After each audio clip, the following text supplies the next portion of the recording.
once you shoe him and get him all balanced out, is there stuff that I should be doing with him in terms of moving him on the ground or riding him, or is this just letting him heal, or should I encourage him to move a certain way to help strengthen? This is my gut feeling, and you Okay. get it from medical.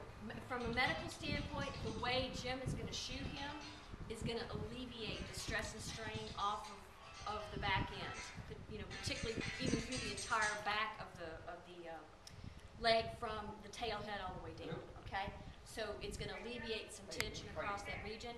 The fact that you were able to get this down with some of your homeopathics, in my mind, what I would suggest is a continuation of that, but I would put him through some level of training. Okay, whether it's groundwork or something to that nature. Now, what I would suggest is minimize a lot of short circular turns. Okay, you need to, if you're going to do this, you need to go very wide and around. I mean, as far as I'm concerned, straight lines are great, but because your driving forces are going to be in this plane, and try not to do a lot That of won't hurt turns. him then. Not at all. Okay.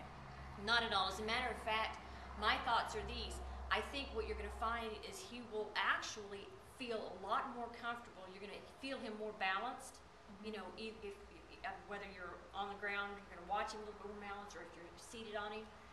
But by the same token, what you may begin to find is he may start to show some aches and pains in other areas, and that's where either your homeopathics or essential oil or whatever will help with some of the discomfort. Because when he starts to do this, his body is going to have to reposition itself, okay? It's going to be an and it's going to kind adjustment period. there is an adjustment period. He'll feel better, but he's going to get worse before he gets better. Right. It's kind of like people, for me, Right. like going from flats to high heels. Right. Oh my God, the calves are going to kill me for Yeah. a while. But it'll be okay. That's my thought. What do you think, Jim? I agree, and I totally agree with the straight line. Either ride him or take him for a spin around the big pasture in the golf cart. You know, just pony him in from the golf cart, or pony him walk, from the horse trot? if you want to. Huh? Just walk, trot, no canter, or it doesn't matter? In my mind, I would do the walk trot because that is an even pace. Okay, the walking is an even pace, the trotting is an even pace. The canter is going to be a little Tougher right now. tougher because you're going to ask him to create a dynamic where he's going to push off from one hind leg a little bit more than the other depending upon his lead.